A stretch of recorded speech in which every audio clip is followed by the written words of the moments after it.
Hello साथियों, नमस्कार। आप सभी का ज्ञान सागर जीएस एकेडमी में स्वागत है। हम लोग पढ़ रहे थे विश्व भूगोल। इस श्रृंखला में हम लोग पृथ्वी का गति पढ़ चुके थे। पृथ्वी में 3 प्रकार का गति पढ़े थे, जिसमें से एक जो मेन गति का अध्ययन किए थे वो हम लोग किए थे खगोलीय गति। जो ग्रह के रूप में जो पृथ्वी जो अपना चक्कर और क्या मतलब परिक्रमा कहिए और घूर्णन कहिए, यानी परिभ्रमण और परिक्रमण, ये जो गति करता है, इस गति को हम लोग खगोलीय गति के अंतर्गत रखते हैं।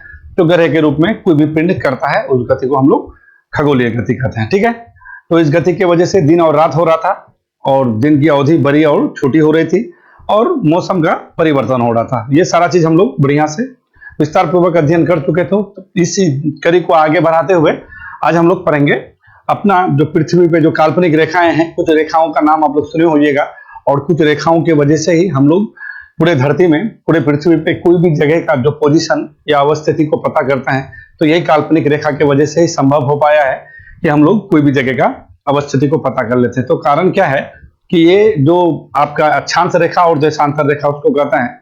होता क्या है ना कि पृथ्वी क्या है, अगर आप अंतरिक्ष से अगर पृथ्वी को देखोगे तो आपको कैसा लगेगा? पृथ्वी ऐसा दिखेगा। पृथ्वी तो कोई जाल प्रकार का, इस प्रकार का तो पृथ्वी है नहीं। ये जो आप देख रहे हैं, ये फोटो आपको दिख रहा होगा, इस प्रकार का तो है नहीं। अगर अंतरिक्ष से अगर आप पृथ्वी को देख रहे हैं तो पृथ्वी आपको कैसा दिखेगा? ये दिखेगा। ठीक है, ये अपना पृथ्वी है। पृथ्वी का आकार कैसा था? जियोड है। ये पहले ही क्लास में हम लोग पढ़े थे कि पृथ्वी क्या है, देखने में जियोड है। जियोड क्या है? एक आकृति को कहते हैं। कैसी आकृति? जिसका जो ध्रुवीय यानी ऊपर वाला भाग क्या हो, थोड़ा चपटा हो, और जो भूमध्य रेखा वाला भाग है, ये वाला भाग थोड़ा उभाड़ हो। ऐसे आकृति को हम लोग जियोड आकृति का कहेंगे, और हमारा पृथ्वी का आकृति कुछ ऐसा ही है। तो इस आकृति को हम लोग कहां से रेखा खींचे, कैसे खींचे कि दो बराबर बराबर भागों में हम इसको विभाजित कर सकें। ठीक है, तो जब हम लोग पृथ्वी को दो बराबर भागों में, दो वृत्तों में इसको जब विभाजित कर देते हैं, ठीक है, तो ऐसे रेखा को या ऐसे जो वृत्त बनाता है, ऐसे वृत्त को हम लोग विषुवत वृत्त कहते हैं, या ऐसे रेखा को हम लोग क्या कहते हैं? भूमध्य रेखा कहते हैं, या 0 डिग्री या इक्वेटर कहते हैं। ठीक है, तो ये आपका हो गया अक्षांश रेखा। तो अक्षांश रेखा अपना ग्लोब में या अपना पृथ्वी में अक्षांश रेखा कहीं पर देखने को मिलता होगा आपको। अभी आपको बताते हैं कि ये अक्षांश रेखा क्यों खींचा गया। उसके बाद कुछ देशांतर रेखा के बारे में भी बात करेंगे। देशांतर रेखा कहने का मतलब है हम लोग समय का निर्धारण करते हैं, तिथि का निर्धारण करते हैं। हम लोग बोलते हैं 0 डिग्री अंतरराष्ट्रीय मानक समय रेखा होता है जो ग्रीनविच से जाता है। आप लोग सब सुने होइएगा। तो इसका कारण पे बात करेंगे कि ये अंतरराष्ट्रीय मानक रेखा का जो मतलब अंतरराष्ट्रीय जो मानक समय रेखा है वो ग्रीनविच से कैसे मान लिया गया, क्योंकि देशांतर रेखा तो पूर्णवृत्त है नहीं, वो अर्धवृत्त है। अगर आप अक्षांश रेखा को कहिएगा विषुवत वृत्त है, ये क्या है? ये पूर्णवृत्त है। अगर ग्लोब में आपको कोई पूछे कि पूर्णवृत्त कौन बनता है तो क्या कहिएगा? अक्षांश रेखा पूर्णवृत्त बनाता है। ठीक है, क्योंकि वो ग्लोब के चारों बगल, यानी ये पृथ्वी है, पृथ्वी के चारों बगल अगर ये आप देख सकते हैं तो ये आपको दिखेगा। देखिए, पृथ्वी के चारों बगल इसका क्या होता है? चारों बगल अपना घूर्णन करता है, मतलब चारों बगल चक्कर लगाता है। एक चक्कर के पूरे चक्कर को हम ऐसे को क्या कहेंगे? अक्षांश रेखा कहता है। ये पूर्णवृत्त का निर्माण करता है, मगर देशांतर रेखा पूर्णवृत्त का निर्माण नहीं करता है। देशांतर रेखा क्या है? अर्धवृत्त है। ये बात आपको जान लेना है। तो ये सारा चीज अभी बात करते हैं हम। ठीक है, यही सारा चीज के बारे में बात करेंगे। तो अब आते हैं मेन मुद्दे पे। ठीक है, मुद्दा क्या है? मुद्दा ये है कि अक्षांश रेखा और देशांतर रेखा जब से बोल रहे हैं, ये क्या है ना कि मान लीजिए कि यहाँ से हमको लोग को, मान लीजिए हम लोग पे कोई अटैक किया और हम लोग को वहां पे क्या करना है? मिसाइल दागना है। ठीक है, मिसाइल ले जाके वहां पे छोड़ना है। ठीक है, जैसे हम लोग करते हैं ना कि कोई मिसाइल है, मिसाइल कई प्रकार का होता है कि नहीं है? कि ये जो है यहाँ से मिसाइल छोड़े और मिसाइल जाके एकदम एग्जैक्ट जगह में जाके गिरा। ठीक है कि नहीं? तो वो कैसे संभव है? क्योंकि वहां पे तो कोई जाके देख नहीं रहा है, वहां पे कोई लोग बैठा हुआ नहीं है। अगर कोई देश से अगर दुश्मनी भी होगा तो वहां के बारे में कुछ पता है हम लोग को? क्योंकि ना जाना रिस्ट्रिक्ट है, आना रिस्ट्रिक्ट है, जा नहीं सकते। तो यही अक्षांश और देशांतर रेखा के जरिए ही यही अवस्थिति को बताता है कि हमको अगर कहीं मिसाइल गिराना है तो यही आपका निर्धारण करता है अक्षांश रेखा और देशांतर रेखा। ठीक है, कि ऐसा नहीं है कि अगर यहाँ से हमको छोड़ना है कहीं पे मिसाइल, कोई मान लीजिए कोई जगह है, जगह ए से जगह बी में ले जाके छोड़ना है। ये मान लेते हैं जगह ए है, मान लीजिए कि ये जगह ए है, यहाँ से हमको जगह बी में छोड़ना है। ठीक है, यहाँ पे कोई मिसाइल को जो है हम तैनात कर दिए हैं, इस मिसाइल को ये करके यहाँ पे गिराना है। तो क्या संभव है? अगर ये चीज आपका, अगर पृथ्वी पे ये आपका लाइन नहीं होगा, अगर ये आपका जो काल्पनिक रेखा है, ये काल्पनिक रेखा का मेजरमेंट अगर नहीं होता तो ये संभव नहीं था कि हम लोग कोई मिसाइल को जो है वहां पे क्या कर सकते हैं? प्रक्षेप कर सकते, नहीं कर सकते। गड़बड़ हो जाता। जाना चाहिए था बी में तो चला जाएगा डी में, अगर डी में छोड़ेंगे तो चला जाएगा ई में। तो कहने का मतलब है ये काल्पनिक रेखा बहुत महत्वपूर्ण है। समय का निर्धारण करता है, तिथि का निर्धारण करता है, टेम्परेचर का निर्धारण करता है। ये सारा चीज ये सब रेखा के ही द्वारा किया जाता है। तो चलिए प्रारंभ करते हैं। तो सबसे पहले हम लोग क्या पढ़ेंगे, अक्षांश रेखा। ठीक है, सबसे पहले अपना क्या हो जाएगा, अक्षांश रेखा। अक्षांश रेखा क्या है पहले ये बात करते हैं। ठीक है, अक्षांश रेखा, ठीक है, आपका सबसे पहले क्या हो जाएगा, अक्षांश रेखा। अक्षांश रेखा, ये अक्षांश रेखा क्या है, मान लीजिए ये पृथ्वी है। ठीक है, देखिए हम आपको फिगर से भी पढ़ा सकते हैं, हम वहां पे वो नहीं, खुद से ड्रॉ करके पढ़िएगा तो इसमें क्या है ना कि आपको पढ़ने में समझ भी होगा, और खुद से आप अगर ड्रॉ करते हैं तो इससे क्या है ना कि आपका एक समझ विकसित होगा खुद से कि नहीं, क्योंकि ये ज्योग्राफी है, ये कोई रटने वाला चीज है नहीं, समझने वाला चीज है। और समझने वाला चीज के लिए पेन और पेंसिल यानी आपका कॉपी होना जरूरी है। अगर ये चीज नहीं करते हैं आप तो फिर एक समय में बाद आप इसको क्या करिएगा, भूल जाइएगा। तो इसी वजह से जो भी आप कर रहे हैं, जैसे करते हैं, एक कॉपी रखिए और एक पेन लीजिए, जैसा भी होता है रफ एंड टफ, मैं भी कोई खास नहीं बना पाता हूं। ठीक है, तो कहने का मतलब है अगर आप 10 बार उसमें अगर अपना हाथ चलाते हैं, अगर चीजों को करते हैं तो एक बार क्या है ना कि आपके समझ में पूर्णतः आपको आ सकता है। ठीक है, तो आप देखिए ये क्या कीजिए, एक पहले पृथ्वी बना दीजिए। पृथ्वी क्या है, गोल है। ये सबसे पहले कौन ने बोला था इस बात को, सबसे पहले कि पृथ्वी एक गेंद के आकार का है। ठीक है, जियोड है, ये किसने बोला था, अरस्तु ने बोला था। ये बात आपको पता होना चाहिए। ठीक है, अरस्तु कहाँ के थे, यूनान के थे, उसी ने बोला क्या पृथ्वी क्या है, गेंद के आकार का है। तो चलिए ये पृथ्वी में अभी आपको क्या बोले, इस पृथ्वी को हमको ऐसे बराबर भागों में बांटना है कि दो बराबर बराबर भाग में आ जाए। और पृथ्वी का ध्रुवीय भाग क्या है, चपटा है, दोनों तरफ ध्रुव में थोड़ा सा क्या है, चपटा है, और बीच में उभाड़ है। जब उभाड़ होगा तो हम लोग कहीं से भी मेजरमेंट कर सकते हैं, जहां पे ज्यादा उभाड़ है उसको आधा आधी कर देंगे तो आधा आधी में कट जाएगा। तो चलिए यहाँ पे मान लीजिए कि ये पे आपका वो उभाड़ ज्यादा है, तो इसको आप मान लीजिए ये क्या है आपका 0 डिग्री। इसको क्या कहेंगे, 0 डिग्री, यानी इसको आप भूमध्य रेखा कहिए। भू मतलब भू जमीन, और मध्य मतलब मध्य, यानी पृथ्वी के दो बराबर भागों में जो रेखा द्वारा विभाजित होता है उसी को क्या कहेंगे, भूमध्य रेखा कहेंगे। यानी भूमि को जो रेखा, जिस रेखा के द्वारा भूमि दो बराबर भागों में क्या होता है, विभाजित होता है, या दो बराबर वृत्तों में विभाजित होता है, तो ऐसे रेखा को हम लोग क्या कहेंगे, 0 डिग्री कहेंगे, भूमध्य रेखा कहेंगे, या विषुवत वृत्त कहेंगे। ठीक है, ये बात आप समझ गए। अब इससे पहले वाले क्लास में आपको एक चीज हम बताए थे, इससे पहले जो हम वीडियो बनाए थे उसमें आपको बताए थे कि अगर पृथ्वी बनाने से पहले ये पृथ्वी का क्या है, कक्षतल मान लीजिए, और ये काल्पनिक रेखा ऊर्ध्वाधर खींच लीजिए। ये ठीक है, ये आपका क्या है, 90 डिग्री का कोण बनाता है बोले थे। और अपना लंब के साथ पृथ्वी कितना झुका हुआ है, 23.5 डिग्री आपका पृथ्वी क्या है, झुका हुआ है। ये इसके साथ कितना डिग्री का कोण बनाता है, 23.5 डिग्री का। और अपने जो है अपना ये जो है इसका कक्षतल के साथ पृथ्वी कितना डिग्री का कोण बनाता है, 66.5 डिग्री का। अगर ये चीज है तो यहाँ पे भी आप इसको कक्षतल मान लीजिए, क्योंकि बराबर भागों में बांटना है, तो हमने बांट दिया। बांटने के बाद ये आपका बराबर वृत्त हो गया। यानी आप एक चीज कह सकते हैं कि पृथ्वी पे अगर सबसे बड़ा वृत्त होगा तो क्या कहिएगा, भूमध्य वृत्त, यानी आपका 0 डिग्री का रेखा जो सबसे बड़ा वृत्त है, क्योंकि ये पृथ्वी के चारों बगल एक चक्कर मारता है ना, सबसे बड़ा वृत्त का निर्माण करता है। और भूमध्य आपका जो विषुवत वृत्त है वही वृत्त सबसे बड़ा पृथ्वी का वृत्त है। अगर आपको पूछ लेता है पेपर में कि सबसे बड़ा पृथ्वी में कौन सा वृत्त का निर्माण करेगा, तो क्या कहिएगा, विषुवत वृत्त कहिए, या 0 डिग्री कहिए, या भूमध्य कहिए। तो 90 डिग्री आपका यहाँ पे लंब माने था ना, तो यहाँ पे भी आप 90 डिग्री मान लीजिए। ठीक है, ये आपको मानना ही पड़ेगा, यही आपका एक सोल्यूशन है, ये आपके 90 डिग्री मान लीजिए। ठीक है, 90 डिग्री का लंब हो गया, ऊर्ध्वाधर है, लंब है, पृथ्वी अपने अक्ष पे कितना झुका हुआ है, 0 डिग्री। देखिए हम क्या बोले, ये सारा काल्पनिक है, ये कोई भी चीज ऐसा नहीं है, ये काल्पनिक है। और ये हम लोग अपना सुविधा के लिए ये सारा चीज कर रहे हैं कि कहीं पे कहीं का समय पता कैसे करेंगे, कहीं का अवस्थिति कैसे पता करेंगे, पोजीशन कैसे पता करेंगे, तो ये आपको काल्पनिक मानना पड़ेगा। और ये सारे जो भी रेखाएं हैं पृथ्वी में, जो भी रेखा का आज बात कर रहे हैं, ये सारा काल्पनिक रेखा है, एकदम ये बात स्पष्ट हो जाना चाहिए। ठीक है, तो 90 डिग्री हो गया, पृथ्वी अपने अक्ष तल पे कितना 23.5 डिग्री झुका हुआ है।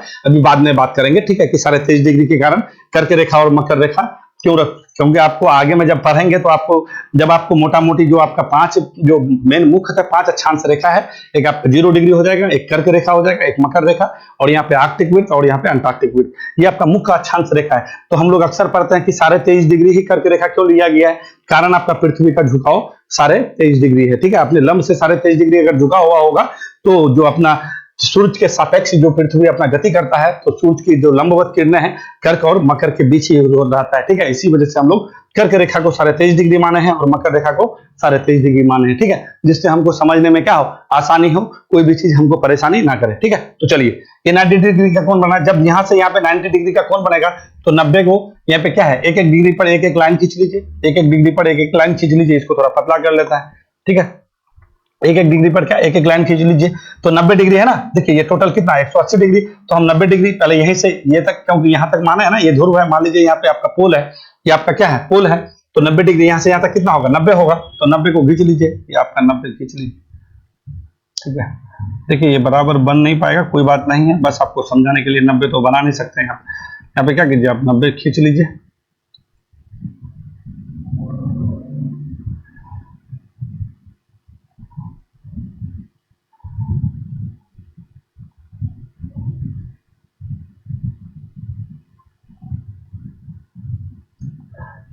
यानी यहां से लेके यहां तक कितना डिग्री का कोण बना था, 90 डिग्री का कोण बना रहा था। तो यहां से यहां का जो दूरी होगा, यहां से यहां पे जो है, ये जो होगा आपका, ये आपका जो हम जो खींचे हैं, ये क्या 90 डिग्री है, तो 90 ही को रेखा होगा ना, उससे ज्यादा तो हो नहीं सकता है, क्योंकि यहां से यहां का वैल्यू कितना 90 डिग्री। तो 90 को, तो 90 ऊपर में हो गया और 90 क्या नीचे, क्योंकि पृथ्वी को जो भूमध्य रेखा है 0 डिग्री है, इसके द्वारा हम क्या किए, पृथ्वी को दो जो है दो बराबर बराबर वृत्तों में इसको क्या कर दिए, विभाजित कर दिए। और सबसे बड़ा वृत्त आपका कौन सा हो गया, यही 0 डिग्री वाला है, या फिर विषुवत वृत्त कहिए, जो भी कहिए, ठीक है। ये आपका 90 डिग्री नीचे, क्योंकि यहाँ पे 90 डिग्री का बना रहा है, अगर यहाँ पे भी लंब खींचेंगे तो 90 डिग्री का ही होगा। तो 90 और 90 कितना हो गया आपका, 180 हो गया। ये आपका 90 प्लस 90, ये आपका टोटल कितना अक्षांश रेखा हो गया, 180 अक्षांश हो गया। ये अच्छा, क्योंकि इसके नीचे भी है। अब एक बात बताइए हमको, जब यहाँ से ऊपर 90 डिग्री का कोण बना रहा है, यहाँ से ऊपर 90 डिग्री का कोण बना रहा है, तो यहाँ पे 0 डिग्री है, तो 0 डिग्री को काउंट किए हैं, नहीं किए हैं ना। तो टोटल अक्षांश रेखा अब आपका कितना हो गया, यहाँ पे भी आप अपना बना लीजिए, 90 को बना लीजिए, ठीक है। इसको भी आप बना लीजिए, आपको समझने में ज्यादा सहूलियत होगा, जिससे आपको दिक्कत नहीं होगा।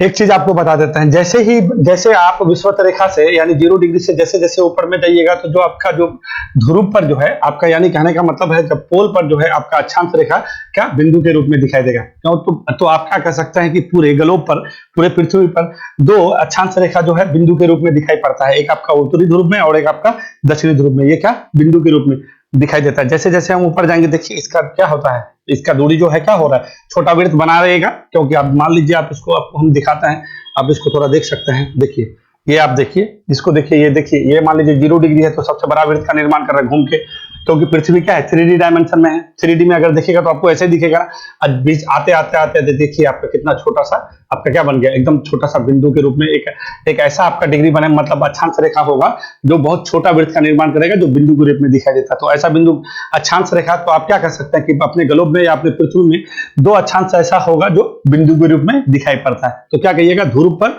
दोनों ध्रुव पर अक्षांश रेखा कैसा दिखाई, कैसा वृत्त का निर्माण करता है, बिंदु के रूप में वृत्त का निर्माण, एकदम बिंदु, छोटा सा बिंदु, देख रहे हैं, एकदम थोड़ा सा बिंदु के रूप में निर्माण करता है। ठीक है, ये बात समझ गए होंगे। चलिए अब आते हैं, ये बिंदु के रूप में समझ। तो अब क्या है कि ये अक्षांश रेखा 0 डिग्री से ऊपर जैसे जैसे जाएंगे, तो इधर कितना 90 हो गया, नीचे 90 हो गया, 90 90 180 हो गया, प्लस एक 0 डिग्री एक मान लीजिए, तो ये कितना हो गया आपका टोटल, आपका कितना हो गया 181 तो अक्षांश रेखा हो गया। अब अक्षांश रेखा 181 हो गया, तो इसमें कुछ मुख्य अक्षांश रेखा है, तो दो अक्षांश रेखा के बीच की दूरी है ना, ये अगर दो अक्षांश रेखा के बीच की दूरी है, तो इसको आप क्या कहिएगा, दो अक्षांश रेखा के बीच की दूरी जो है कितना होता है, दो अक्षांश रेखा के बीच की दूरी कितना होता है, 111 किलोमीटर होता है। ठीक है, क्या कहिएगा, 111 किलोमीटर होता है दो अक्षांश रेखा के बीच की दूरी, अक्षांश। और ये जो है क्या कैसा कहिएगा, ये समांतर अक्षांश रेखा समांतर रेखाएं होती है, ये क्या ऊर्ध्वाधर नहीं होता, एक दूसरे को कभी नहीं काटेगा। ये बात आपके दिमाग में बिल्कुल एक बात होना चाहिए कि अक्षांश रेखाएं हमेशा समांतर होगा, लंबवत नहीं होता है। लंबवत कौन रेखा होगा, देशांतर रेखा होगा। समांतर रेखाएं होंगी, एक दूसरे को कभी नहीं काटेंगी और एक वृत्त का निर्माण करेगा। ठीक है, तो अक्षांश रेखा का ये 3 क्राइटेरिया, क्या क्या क्राइटेरिया हुआ, आप ये बोलिए कि सबसे पहले यहाँ पे अक्षांश लिखिए कि अक्षांश रेखा है, क्या है, अक्षांश रेखा है। अक्षांश रेखा क्या क्या करेगा, अक्षांश रेखा सबसे पहले लिखिए कि अक्षांश रेखा है, ये मान लीजिए आपका अक्षांश रेखा है। ठीक है, अक्षांश रेखा है, अक्षांश रेखा आपका सबसे पहले क्या करेगा, ये आपका समानांतर है, क्या है, समानांतर है।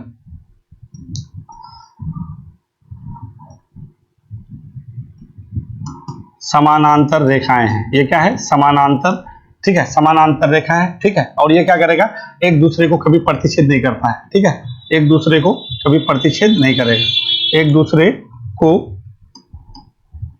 कभी प्रतिच्छेद नहीं कर सकता। ठीक है, ये प्रतिच्छेद आपका नहीं करेगा। ठीक है ना, ये आपको याद रखना है, कभी प्रतिच्छेद नहीं कर सकता, एक दूसरे को प्रतिच्छेद नहीं करेगा। तीसरे नंबर में क्या हो जाएगा, समानांतर रेखा, ये क्या करता है, वृत्त का निर्माण करता है। अक्षांश रेखा क्या करता है, वृत्त का निर्माण करता है। किसका कहिएगा, वृत्त का। ठीक है, वृत्त का निर्माण करता है। किसका कहिएगा, विड्थ का निर्माण करता है, ठीक है, विड्थ का निर्माण करता है, ठीक है, विड्थ का निर्माण करता है। ये क्या है? पूर्ण विड्थ है। इसको क्या कहिएगा? एक ये क्या है? पूर्ण विड्थ है। ये क्या है? पूर्ण विड्थ है। ये 3-4 चीज आपको अक्सर एग्जाम में पूछ लेता है, ठीक है, अक्सर एग्जाम में पूछता है कि अक्षांश रेखा क्या है, अर्धवृत्त है कि पूर्ण वृत्त है। तो इस चीज में आदमी क्या होता है, फंस जाता है, उसको समझ में नहीं आता। तो आप अगर 3D में पृथ्वी को बनाइएगा, मान लीजिए ये अपना क्या है, पृथ्वी है। देखिए आराम आराम से पढ़ा रहे हैं, इसी वजह से आप लोग भी आराम आराम से पढ़िए, कोई जोर जबरदस्ती नहीं है। समय दीजिए, एक बार समय दीजिएगा, कंप्लीट समझ जाइए, फिर आपको कभी जो है इस टॉपिक को पढ़ने का आपको जरूरत नहीं पड़ेगा। मान लीजिए ये पृथ्वी है, ठीक है, पृथ्वी क्या है, एक गोल गेंद के समान है, और यहाँ पे मान लीजिए आपका क्या है, ध्रुव है, ठीक है, उत्तरी ध्रुव मान लीजिए। तो ये सबसे छोटा आपका हो जाएगा, ये आपका क्या हो गया, आपका सबसे छोटा वृत्त है, अक्षांश है, ठीक है। उसके बाद ये हो गया, उसके बाद फिर आप ये होइए, ठीक है, ये आपका क्या बना रहे हैं, ये आपका बना रहे हैं हम अक्षांश रेखा। क्या बना रहे हैं? अक्षांश रेखा बना रहे हैं, ठीक। बराबर बना नहीं पाएंगे, बट आपको हम समझाने के लिए बना रहे हैं कि आपको पृथ्वी को अगर 3D में देखिएगा तो आपको ऐसा ही दिखेगा। पृथ्वी को अगर आप 3D में देख रहे हैं तो आपको ऐसा ही दिखने वाला है, और आपको अच्छा से समझ में आ जाएगा कि देखिए ये आपका पृथ्वी हो गया, यहाँ पे आपका नॉर्थ पोल है, तो साउथ पोल। देखिए सबसे छोटा वृत्त का निर्माण कर रहा है, सबसे बड़ा ये क्या है, ये पूर्ण वृत्त बना रहा है कि नहीं बना रहा है, ये पूर्ण वृत्त है, ये आपका पूर्ण वृत्त है, पूर्ण वृत्त का निर्माण कर रहा है। ये आपका पोल हो गया, तो ये क्या, इसी उत्तर नॉर्थ, और यहाँ पे आपका कौन हो जाएगा, साउथ हो जाएगा। इसको आप नॉर्थ पोल कहिए, आपका ये क्या है, नॉर्थ पोल कहिए, ठीक है। और ये आपका क्या हो जाएगा, इधर हो जाएगा, तो इसका साउथ पोल हो जाएगा। तो यहाँ पे आपका इस तरह से आपका अक्षांश रेखा जो है, देखिए एक दूसरे को काट रहा है, नहीं काट रहा है। और सबसे बड़ा वृत्त का निर्माण कौन कर रहा है, आपका 0 डिग्री, क्योंकि पृथ्वी को दो बराबर बराबर भागों में कौन विभाजित करता है, अक्षांश, मतलब आपका भूमध्य रेखा या 0 डिग्री, या फिर आप ये कह लीजिए विषुववृत्त, उसी को कहते हैं, ठीक है। तो वो क्या क्या इसका क्या क्या क्राइटेरिया हो गया। सबसे पहली बात है कि समानांतर रेखा है, एक दूसरे को कभी प्रतिच्छेद नहीं करेगा, ठीक है, वृत्त का निर्माण करता है, पूर्ण वृत्त बनाता है, ठीक है। उसके बाद जो है दो अक्षांश रेखाओं के बीच की दूरी जो है, दो अक्षांश रेखाओं के बीच की दूरी कितना हो जाएगा, दो अक्षांश रेखाओं के बीच की दूरी आपका कितना हो जाएगा, अक्षांश रेखा के बीच की दूरी आपका हो जाता है 111 किलोमीटर, ठीक है। ये बात आपको, प्रत्येक स्थान पर दो अक्षांश के बीच की दूरी, अगर यहाँ से यहाँ के बीच की दूरी अगर कीजिएगा, यहाँ से यहाँ के बीच की दूरी कीजिएगा, यहाँ से बीच की दूरी कीजिएगा, जहां से भी कीजिए आपका कितना दूरी होगा, 111 किलोमीटर होगा। ये 3-4 चीज आपको अक्षांश रेखा में एकदम बिल्कुल स्पष्ट होना चाहिए, ठीक है। चलिए अब आगे चलता है, अब आपको दूसरा चीज बताते हैं। अब क्या है अक्षांश रेखा का, ये बात आप समझ गए कि टोटल ग्लोब पे हम लोग का कितना अक्षांश रेखा है, 181 अक्षांश रेखा है। ये समानांतर रेखा है, पूर्ण वृत्त का निर्माण करता है, एक दूसरे को कभी प्रतिच्छेद नहीं करेगा, और दो अक्षांश रेखाओं के बीच की दूरी कितना है, 111 किलोमीटर है, ठीक है। और सबसे बड़ा वृत्त का जो निर्माण करता है उसको क्या बोलते हैं, विषुवत वृत्त कहिए या 0 डिग्री, भूमध्य रेखा जो कहिए, क्योंकि भू मतलब बीच और मध्य मतलब मध्य, यानी भूमि को जो बराबर मध्य भाग से अगर विभाजित करता है, दो अलग अलग वृत्त में विभाजित करता है, तो ऐसी रेखा को हम लोग क्या कहेंगे, भूमध्य रेखा कहेंगे। अब आइए, अब ये मान लीजिए अपना पृथ्वी है, ये क्या है, ये अपना पृथ्वी बना लीजिए, एकदम गोल आकार का पृथ्वी बना लिया, ठीक है। चलिए पृथ्वी बना लिया।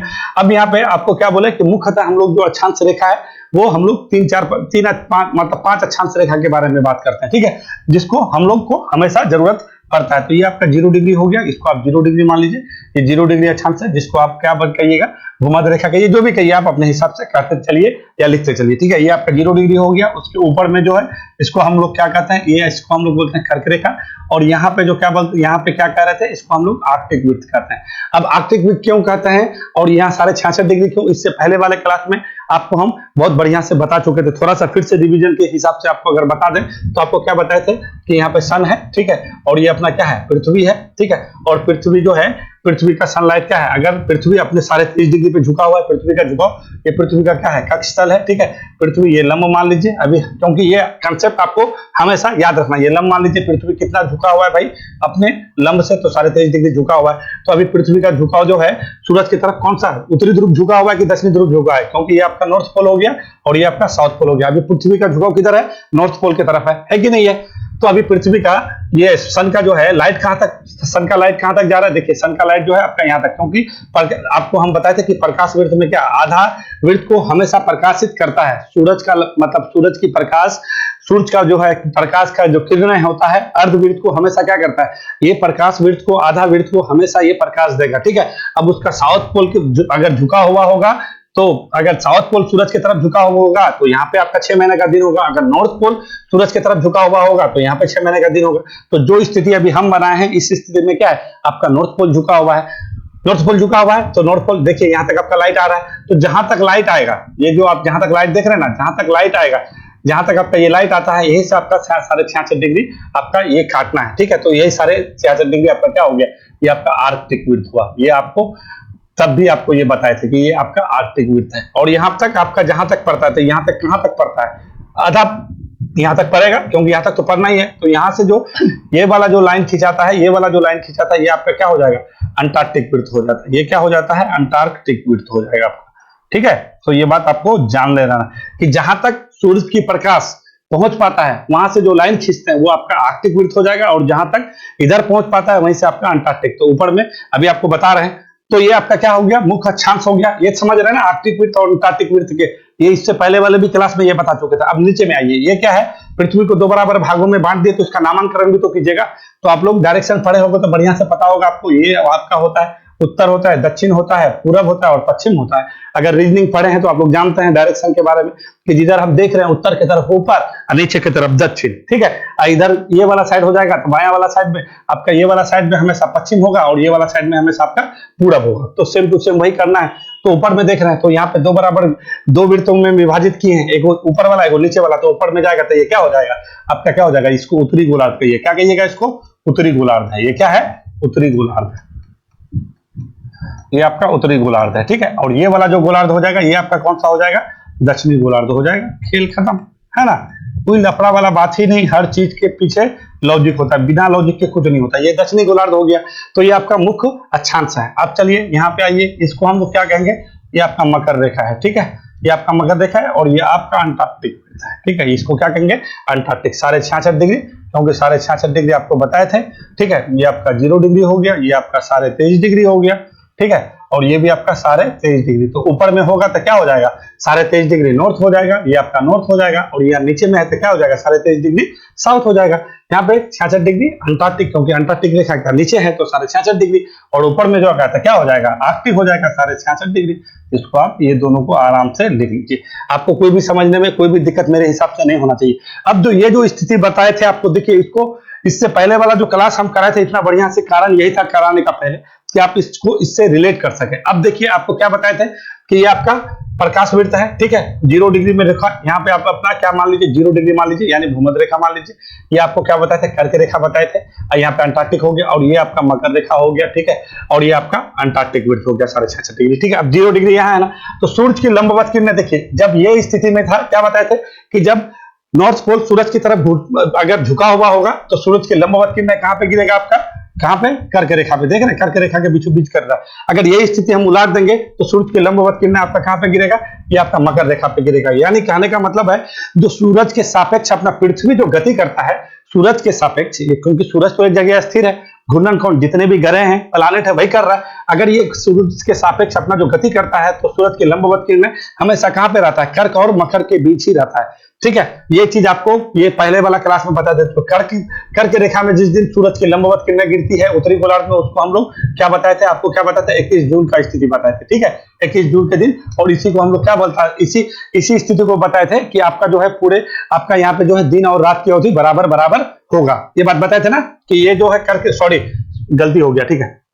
कर्क रेखा पर जिस दिन 21 जून को जब लंबवत किरणें फिरेगी तो उत्तरी गोलार्ध का सबसे बड़ा दिन होगा, ठीक है। और ये स्थिति फिर 21 जून से क्या हो जाएगा, फिर सूरज विषुवत रेखा की तरफ चलने लगेगा। तो जून के बाद क्या बताए थे, जुलाई, अगस्त, सितंबर। तो क्या सितंबर को आपको बताए थे कि ये आपका 23 सितंबर के दिन कर्क रेखा पर आपका प्रकाश की किरणें लंबवत गिरेगी। जब प्रकाश की किरणें कर्क रेखा, सॉरी आपका 0 डिग्री पर यानी भूमध्य रेखा पर अगर गिरेगी तो यहाँ पे क्या हो जाएगा, जब बीचों बीच गिरेगा तो यहाँ पे दिन और रात की अवधि क्या हो जाएगी, बराबर बराबर होगी, ना अधिक ठंडा होगा ना अधिक गर्म होगा, ठीक है। और ऐसी स्थिति को हम बताए थे कि आपका कौन, शरद विषुव होता है। तो 23 सितंबर का कहानी है। अब सितंबर तक यहाँ आ गया, फिर क्या हो जाएगा, सितंबर के बाद आपका अक्टूबर, नवंबर, दिसंबर के दिन आपका फिर क्या होता है, जब ये स्थिति में हो जाएगा तो आपका मकर रेखा पे सूरज की किरणें होंगी। यहाँ पे अगर सूरज का किरण होगा तो आपका क्या हो जाएगा, मकर रेखा पे सबसे बड़ा दिन होगा, और वो दिन क्या हो जाएगा, 22 दिसंबर। तो ये दक्षिणी गोलार्ध का सबसे बड़ा दिन आपका 22 दिसंबर को होगा। कौन, मकर रेखा पे सबसे बड़ा दिन, और हम लोग के यहाँ पे क्या हो जाएगा, छोटा हो जाएगा, क्योंकि सूरज हमेशा कहां से कहां चल रहा है, कर्क रेखा से मकर रेखा के बीच। ठीक है, इसको इंग्लिश में अगर कहिएगा तो विषुवत रेखा को इक्वेटर कहते हैं। ठीक है, इसको ट्रॉपिक ऑफ कैंसर कहते हैं। ठीक है, और इसको ट्रॉपिक ऑफ कैप्रिकॉर्न कहते हैं। ये तीनों चीज आप लोग जान लीजिएगा, जो इंग्लिश वाले बच्चे हैं इसको आप समझ सकते हैं। ठीक है, tropic of Cancer, equator, tropic of Capricorn, ये होता है आपका। ठीक है, तो सूरज की मतलब सूरज की लंबवत किरणें कहां से कहां तक गिर रहा है, ये आपका कर्क रेखा से मकर रेखा के बीच गिर रहा है। तो आप एक बात बताइए, आपको जब लंबवत किरणें कर्क रेखा और मकर रेखा के बीच, क्योंकि पृथ्वी जो है सूरज के सापेक्ष 23.5 डिग्री झुका हुआ है, तो हम लोग यहाँ पे इसको 23.5 डिग्री मान लिए। क्यों कि लंबवत सूरज की लंबवत किरणें जहां पे गिरेगा वहीं पे क्या हो जाएगा, ज्यादा हीट होगा, ज्यादा गर्म होगा। ऐसी स्थिति में जो यहाँ का जो सीजन होगा, जो मौसम होगा, तो उसको क्या कहेंगे, उसी को हम लोग बोलते हैं उष्णकटिबंधीय, यानी क्या हो जाएगा, उष्ण होगा, गर्म होगा। होगा कि नहीं होगा। तो पृथ्वी का जो हमेशा जो अपना घूर्णन करता है अपना सूर्य के सापेक्ष, तो उसका जो है गति का किसके कौन कौन रेखा के बीच होता है, तो कर्क और मकर रेखा के बीच होता है। और एक थोड़ा सा आप, ये पृथ्वी है, यहाँ पे आप मान लीजिए 0 डिग्री, ये कर्क रेखा और ये मकर रेखा। ठीक है, तो सूरज यहाँ है सूरज का हमेशा आपका यहां से लेके यहीं के बीच ये अपना चलता रहता है। तो जब यहाँ पे गिरता है तो इसको आपको कहता है, हम लोग क्या कहते हैं, इसको कहते हैं 21 जून। फिर यहाँ आ जाता है, दिन और रात की अवधि बराबर बराबर 23 सितंबर। फिर यहाँ आ गया तो आपका क्या हो जाएगा, दिसंबर, 22 दिसंबर के दिन हो जाएगा। ठीक है, मकर रेखा पे यानी दक्षिणी ध्रुव पर सबसे बड़ा दिन। फिर यहाँ से चलेगा यहाँ पे, तो यहाँ पे फिर कब आता है, 21 मार्च के दिन। 21 मार्च के दिन फिर आपका विषुवत रेखा पे क्या होगा, दिन और रात बराबर बराबर होगा। जब दिन और रात बराबर होगा तो यहाँ पे आपका क्या होगा, इसी को हम लोग बसंत ऋतु कहते हैं। तो पूरे धरती पर दो ऐसा दिन होता है जो दिन और रात की बराबर बराबर अवधि होती है, उसको हम क्या कहते हैं, 23 सितंबर और 21 मार्च। 23 सितंबर के दिन को हम लोग कहते हैं शरद ऋतु और 21 मार्च को कहते हैं बसंत ऋतु। पृथ्वी पर दिन और रात की अवधि बराबर बराबर होती है। क्यों होती है, क्योंकि विषुवत रेखा पर सूर्य की लंबवत किरणें बीचों बीच होता है। ठीक है, फिर जैसे यहाँ पे आया मार्च, फिर मार्च के बाद कहां तक चलने लगेगा, आपका यहाँ पे चलने लगेगा, यानी कर्क रेखा की तरफ चलने लगेगा। और कब तक चलेगा, 21 जून के दिन सॉरी 21 जून के दिन ये आपका यहाँ पे लंबवत हो जाता है। तो 21 जून के दिन उत्तरी गोलार्ध में सबसे बड़ा दिन होता है। देखिए इसको आपको समझ लीजिएगा ना एक बार बढ़िया से। तो आप जो हम लोग अपना मानसून पढ़ते हैं ना, भारत का जब भारतीय जब अपना जो वर्षा होता है, ठीक है, भारतीय मानसून जब पढ़िएगा कि हम लोग का जो है मानसून का आगमन होता है, तो सब यही खेल है। ठीक है, सारा जैसे जैसे सूरज, जैसे देखिए आप अक्सर देखिएगा कि हम लोग का जो जैसे मानसून का आगमन होता है, जैसे जैसे सूरज की मतलब जैसे जैसे पृथ्वी मतलब सूरज की तरफ क्या कर्क रेखा की तरफ जैसे जैसे बढ़ता जाता है, तो यहाँ पे आपका टेम्परेचर अधिक होने लगता है। और पूरा जो ऋतु है, जो मौसम है, टेम्परेचर और प्रेशर पे ही टिका हुआ है, दाब और ताप। ठीक है, दाब जहां पे ताप अधिक होगा वहां पे दाब कम होगा, जहां पे दाब कम होगा वहां पे ताप अधिक होगा। यही कहानी की वजह से आपका बारिश होता है। तो स्वाभाविक है, अगर सूरज की किरणें कहीं पे लंबवत गिरेगा तो ताप अधिक होगा, जब ताप अधिक होगा तो दाब कम हो जाएगा। तो उस दाब को भरने के लिए कहीं से तो वायु होगा, तो जहां से जो वायु आता है, अगर आर्द्रता वाली वायु आया और आकर के क्या हो गया, वहां पे अधिक क्या ताप टेम्परेचर अधिक है, टेम्परेचर अधिक होकर के क्या गर्म हवा ऊपर उठने लगेगी और ठंडी हवा आकर के उस गैप को भरने लगेगा। जैसे गैप को भरने के लिए ठंडी हवा आएगी तो वहां पर के ऊपर उठ करके क्या संघनित हो जाएगा, संघनित होकर के फिर बादल होगा। तो ये स्थिति आपको जानना बहुत जरूरी है। अगर ये स्थिति को आप जान गए तो आपको फिर कोई भी लफड़ा नहीं है। सूरज की स्थिति को आपको जानना बिल्कुल भी जरूरी है। ये जान गए कि सूरज की हमेशा लंबवत किरणें कहां से कर्क और मकर के बीच होता है। और ऐसी स्थिति में अगर आप यहाँ पे देखिए क्या बताया आपको, कर्क और मकर के बीच होगा, तो इसका मतलब है यहाँ पे क्या हो जाएगा, ये वाले क्षेत्र को हम लोग क्या कहते हैं, उष्णकटिबंधीय क्षेत्र कहेंगे। ये वाले क्षेत्र को इसको क्या करें हम, इसको आप थोड़ा सा रहने दीजिए, इसको जो है नहीं, फिर समझाने में दिक्कत होगा। ये वाला एरिया जो होगा आपका, ये कैसा हो जाएगा, ये वाला एरिया मेरा उष्णकटिबंधीय क्षेत्र हो जाएगा, यानी उष्ण होगा, यानी गर्म होगा, क्योंकि सूर्य की लंबवत किरणें इससे और इसके बीच। अब ये वाला एरिया क्या हो जाएगा, ये दूसरा कर लीजिए, ये वाला एरिया क्या हो जाएगा, इससे थोड़ा मतलब ज्यादा गर्म नहीं होगा, इससे कम गर्म होगा, इससे कम गर्म होगा ये वाला एरिया।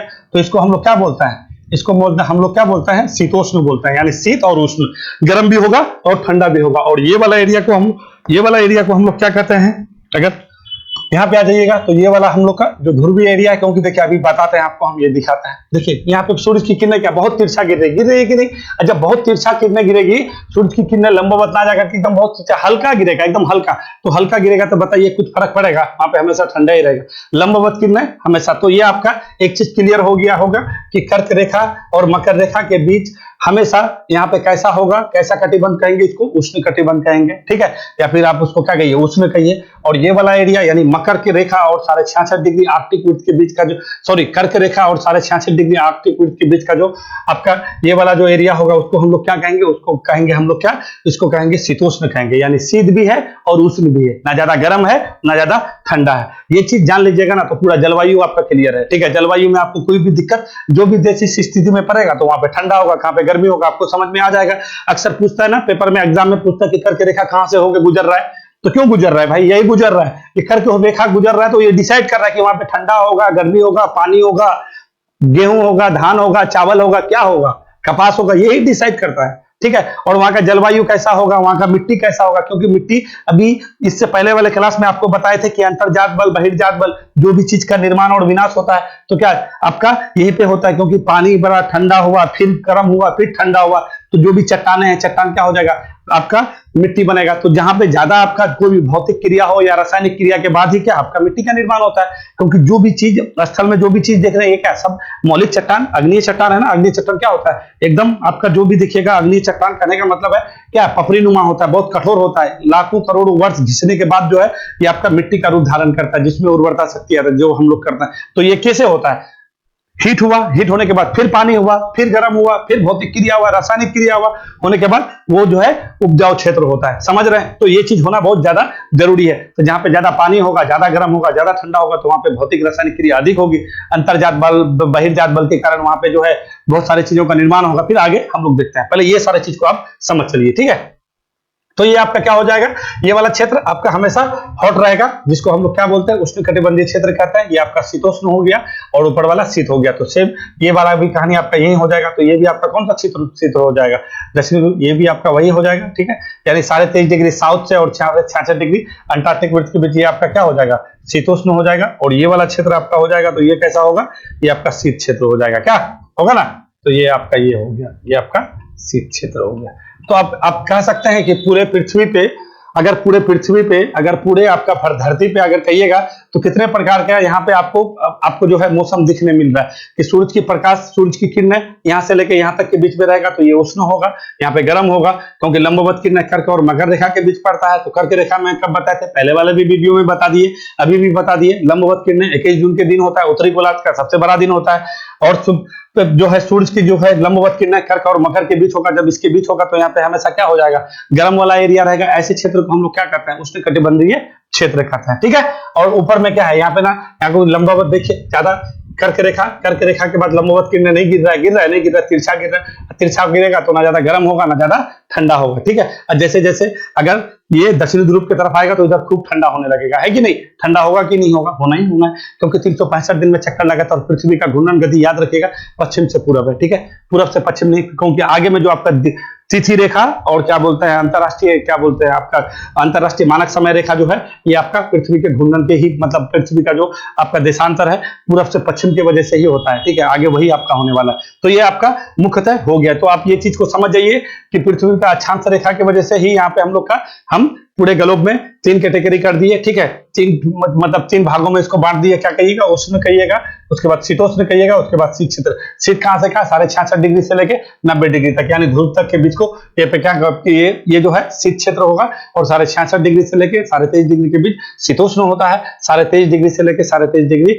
आपका कहां तक, ये आपका साउथ तक, ये वाला आपका क्या, उष्णकटिबंधीय क्षेत्र होता है, ठीक है। अब आइए इसी बीच में, अब यहाँ पे कभी कभी हम लोग करते हैं कि सदाबहार वन, तो यहाँ पे सबसे अधिक कहां पे फिर गर्म होगा, ये भी बात है ना। तो ये वाला अगर एरिया आप अगर समझ लेते हैं, ये वाला एरिया अगर समझ लेते हैं कि आप अगर ये क्योंकि 10 डिग्री तक, 10 डिग्री इधर और 10 डिग्री इधर तक, यहाँ पे बहुत ज्यादा जो है बारिश होता है। ये 10 डिग्री इसको काल्पनिक मान लीजिए, ठीक है। ये वाला यहाँ पे बहुत ज्यादा बारिश होता है, क्योंकि सूरज की किरणें 2 बार यहाँ पे लंबवत आती है, एक बार इधर से और एक बार इधर से। तो यहाँ पे बहुत 10 डिग्री इधर और 10 डिग्री नॉर्थ और 10 डिग्री साउथ। तो ऐसे इस क्षेत्र में जो है ना सदाबहार वन पाया जाता है। अभी आगे पढ़ाएंगे तो बताएंगे, अभी मोटा मोटी आपको सिर्फ हिंट दे रहे हैं कि आप चीजों को समझ सकते हैं कि इसका महत्व कितना है, क्योंकि क्वेश्चन बनाते हैं तो आप लोग को मालूम होगा इस तरह का क्वेश्चन पूछा जाता है। अगर आपको क्वेश्चन बनाए हैं या देखे हैं तो आपके दिमाग में ये बात आना चाहिए कि हाँ इस टाइप का प्रश्न पूछा जाता है, ठीक है। तो यही है, तो 10 डिग्री नॉर्थ और 10 डिग्री साउथ के बीच का जो क्षेत्र बनता है यही आपका यहाँ पे, क्योंकि अधिक गर्म होगा तो अधिक बारिश होगा, अगर अधिक वर्षण होगा तो यहाँ का जो यहाँ पे का जो वन का निर्माण होगा उसको सदाबहार वन कहते हैं, ठीक है। हमेशा जो है हरा भरा वन रहता है, ठीक है ना। तो ये चीज है आपका, ये हो गया अक्षांश रेखा। चलिए अब आप हम लोग आते हैं किस पे, देशांतर रेखा पे, ठीक है। अक्षांश रेखा समझ गए, तो अब देशांतर पे आता है। चलिए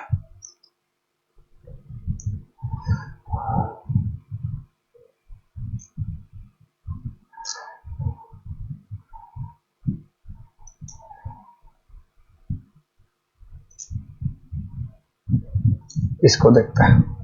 चलिए पहले आप थोड़ा सा समझ जाइए कि देशांतर रेखा होता क्या है।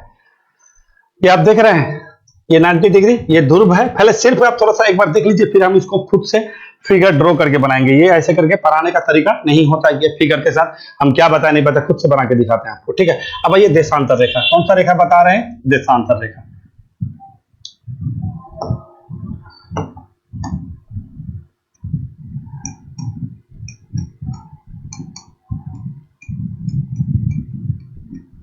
सबसे पहले ये जानिए कि देशांतर रेखा जो है, देशांतर रेखा कहते किसे हैं। अभी आपको क्या बोले थे कि ये अपना पृथ्वी है, ये पृथ्वी है, और पृथ्वी को दो बराबर क्या किए थे, दो बराबर वृत्तों में इसको विभाजित किए थे, ठीक है। ये पूर्ण वृत्त का निर्माण कर रहा था, जिसको हम लोग 0 डिग्री के अक्षांश कह रहे थे, या भूमध्य रेखा या विषुवत वृत्त कर रहे थे, वृत्त का निर्माण कर रहा था। तो देशांतर रेखा क्या है ना, ये पृथ्वी के चारों बगल चक्कर नहीं लगाता है, इसी वजह से ये वृत्त नहीं है, ये क्या है, अर्धवृत्त है। अगर चारों बगल चक्कर लगाता यानी चारों बगल घुमा हुआ होता, ये जो अभी आपको बना के दिखाए थे, ये पृथ्वी है, यहाँ पे ऐसे करके बना के आपको दिखाया था ना, ये पृथ्वी है, ये चारों बगल लगा रहे ना चक्कर, ये आप कल बनाए थे ना, ये अभी आपको बना करके दिखाए थे कि ये नॉर्थ पोल है, ये साउथ पोल है, चक्कर लगा रहा है, तो ये वृत्त का निर्माण कर रहा था। बट देशांतर रेखा क्या है, ये वृत्त नहीं बना रहा है, ये क्या बना रहा है, ये अर्धवृत्त बना रहा है। तो सबसे पहले देशांतर रेखा क्या है, ये लंबवत किरण है, ये क्या, सॉरी लंबवत रेखा है, ये क्या कहिएगा, ऊर्ध्वाधर या लंबवत कहिए, जो भी कहिए, ठीक है। और दूसरी बात क्या है, ये जो है ये आपका जो है नॉर्थ पोल से लेके साउथ पोल के बीच, यानी ये जो है दो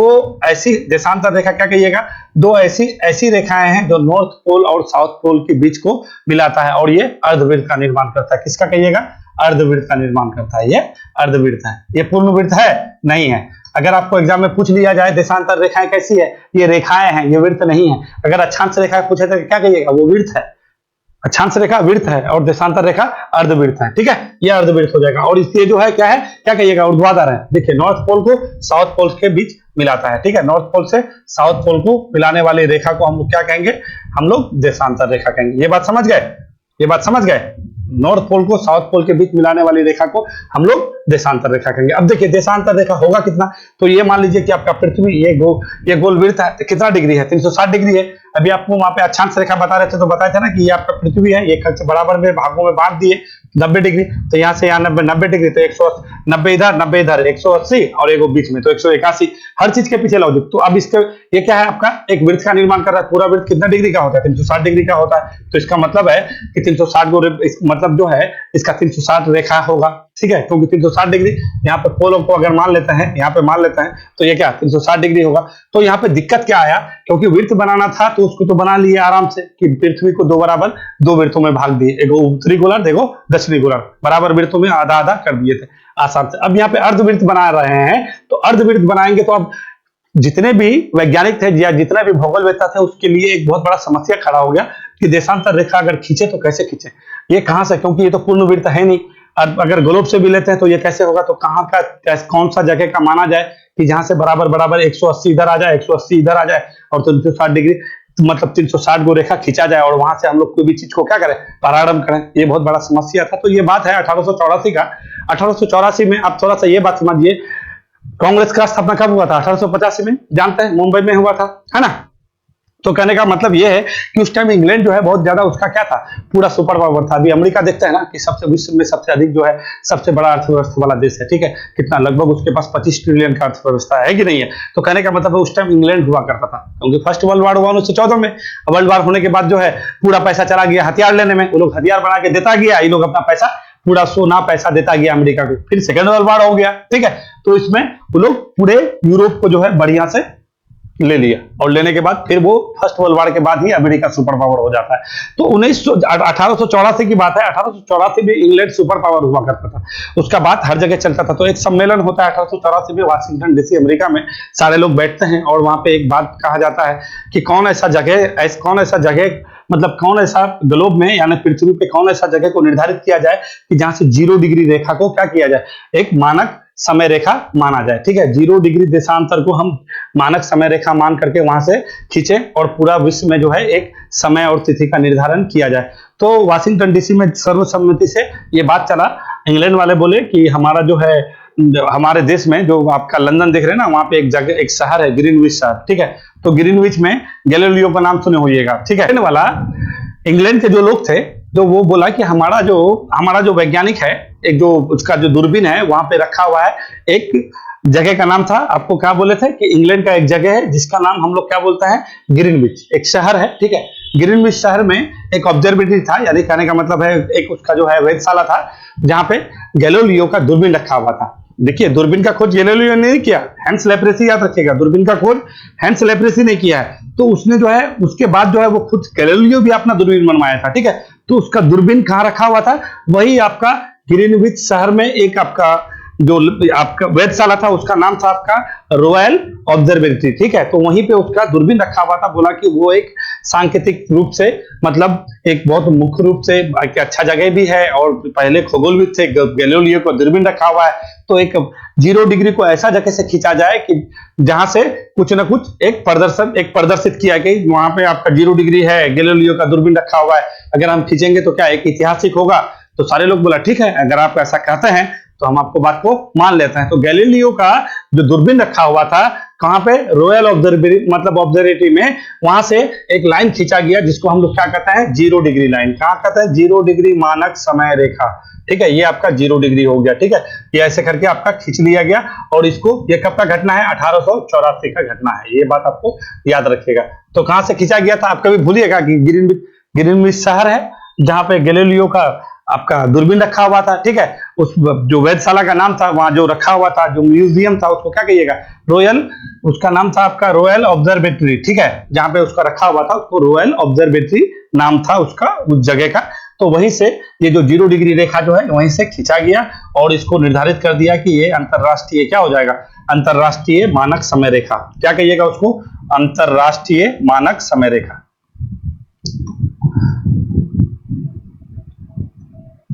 क्या कर रहे हैं, ठीक है, अंतरराष्ट्रीय मानक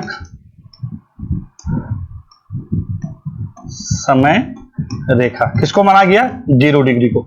तो ये आपका 0 डिग्री यहाँ पे हो गया। मान लीजिए यहाँ पे आपका क्या 0 डिग्री हो गया, और यहाँ से आपका खींचा गया कि अब ये क्या है, अब आपको क्या बताए थे कि ये ग्लोब है, तो इसको बताए थे कि 2 बराबर वृत्त में बांट दिए, तो ऊपर वाला उत्तरी गोलार्ध और नीचे वाला दक्षिणी गोलार्ध। अब यहाँ से इसको अगर 0 डिग्री मान लिए तो इसके इधर जो होगा, तो इसको इधर क्या है, तो इधर आपका पूरब है, तो इधर क्या कहिएगा, ये वाला एरिया को क्या कहिएगा, पूर्वी गोलार्ध है। ये इसको कह दीजिए पूर्वी गोलार्ध है, ये पूर्वी गोलार्ध है, ये पूर्वी गोलार्ध है आपका।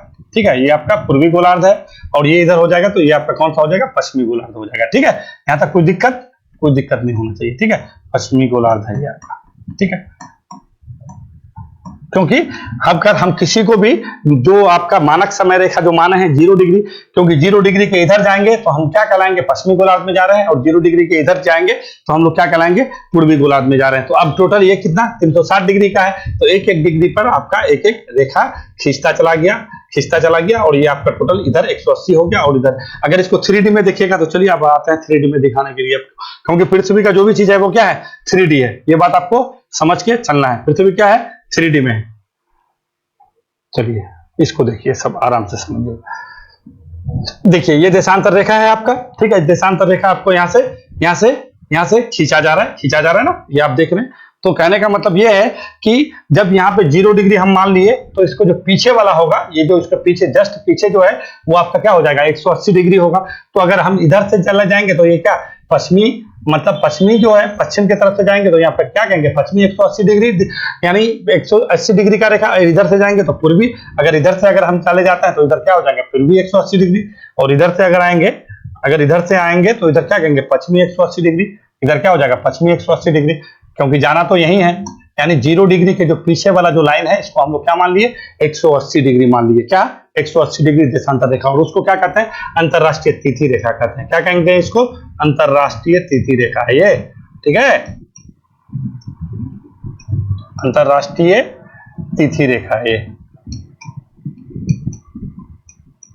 तिथि रेखा है।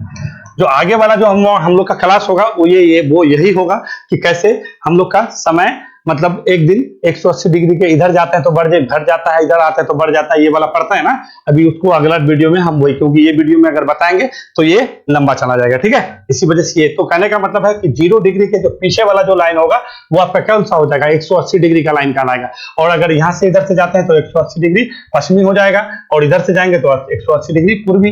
तो 180 डिग्री पूर्वी देशांतर में आएंगे तो यहां तक आएंगे, और 180 डिग्री पश्चिमी देशांतर में आएंगे तो यहां तक आएंगे। तो कहने का मतलब है यही है। और पृथ्वी कितना पश्चिम से पूरब क्या करता है, अपना घूर्णन करता है कि नहीं है। 24 घंटा में पृथ्वी एक चक्कर मार लेता है, और किधर से किधर, पश्चिम से पूरब। जब पश्चिम से पूरब घूर्णन करेगा तो कहाँ सूर्योदय कहाँ होगा, पूरब की तरफ होगा। तो आप समझ रहे हैं, जब पूरब की तरफ होगा तो यहाँ पे सूर्योदय होगा कि नहीं होगा, समझ जाइए, यहाँ पे सूर्योदय होगा कि नहीं होगा। जब यहाँ पे सूर्योदय होगा तो ऐसे चलते चलते चलते चलते चलते चलते चलते यहाँ तक आएंगे, यहाँ तक आएंगे, फिर यहाँ से आते आते यहाँ पे पूरा एक दिन का एकदम मोटा मोटी कंसेप्ट है, आराम से समझ जाइएगा। कोई बड़ी, पृथ्वी पश्चिम से पूरब घूमता है, सूर्योदय किधर होगा, पूरब होगा।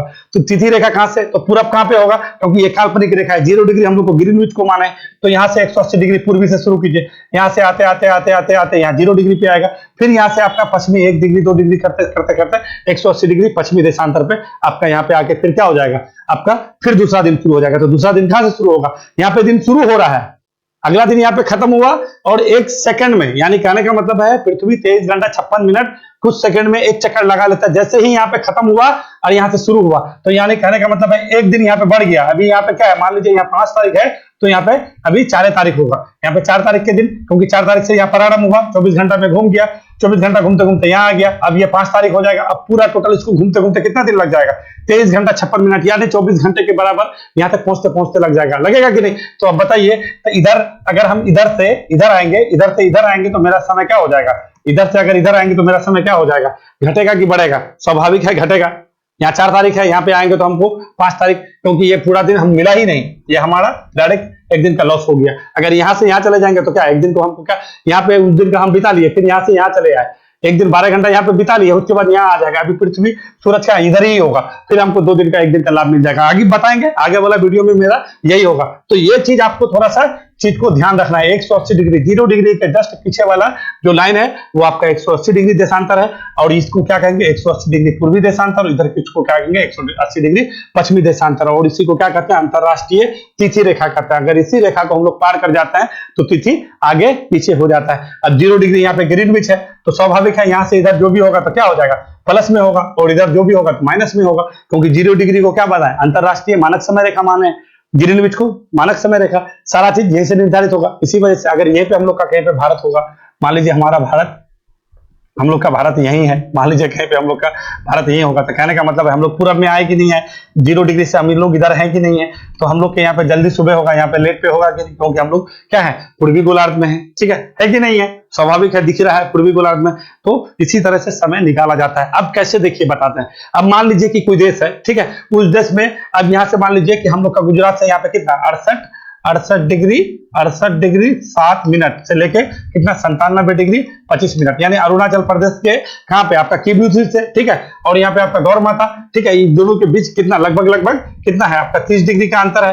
तो सब देश को कहा गया कि आप ऐसा अपना मानक समय रेखा निर्धारित कीजिए जो आपका दोनों के बीचों बीच पड़े। तो हम लोग अगर 30 डिग्री का अंतर हो रहा था, तो हम लोग क्या मान लिए, अपना यहाँ पे मान लिए कि इलाहाबाद के बीच, अगर इलाहाबाद के पास यहाँ पे अगर हम लोग मान लिए तो आधा इधर हो जा रहा था, 15 डिग्री इधर हो जा रहा था, 15 डिग्री इधर हो जा रहा था, जो एक ही समय जोन पे काम। अगर हम लोग इधर उधर मान लेते तो हम लोग को कितना 2 टाइम जोन रखना पड़ता। जब 2 टाइम जोन रखते तो थोड़ा सा लफड़ा हो जाता। सबसे अधिक टाइम जोन किसके पास है, रसिया के पास है, समझ रहे हैं। तो कहने का मतलब यही है, ये बहुत ज्यादा इंपॉर्टेंट है आपके लिए। 0 डिग्री 180 डिग्री, 0 डिग्री का कैसे निर्धारण हुआ ये बात बता दिए। 180 डिग्री 0 डिग्री के जस्ट पीछे वाले को हम लोग क्या कहेंगे, 0 डिग्री कहेंगे, ठीक है। तो थोड़ा सा अभी हम कहां बता रहे थे आपको, थोड़ा सा ये बता रहे थे ना, इसको थोड़ा बता देता है।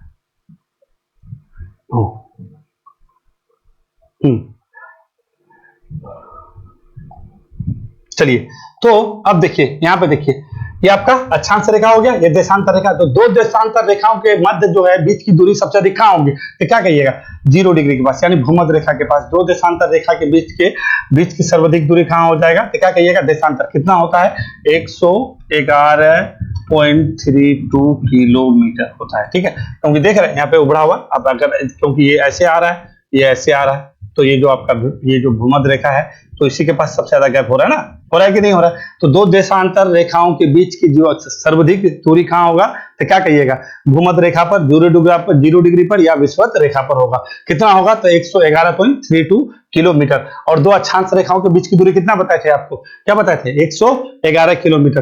तो कहने का मतलब है यही है आपका अक्षांश रेखा और देशांतर रेखा। टोटल आपको हम कंप्लीट कर लिए। मुख्यतः देशांतर रेखा आपको कितना 2 हुआ, 0 डिग्री कहां से, लंदन के ग्रीनविच से, वहीं पे आपका रॉयल ऑब्जर्वेटरी में आपका रखा गया है, किसका गैलीलियो का दूरबीन वहीं से माना गया था। और इसके पीछे वाले को हम लोग 180 डिग्री बोले थे।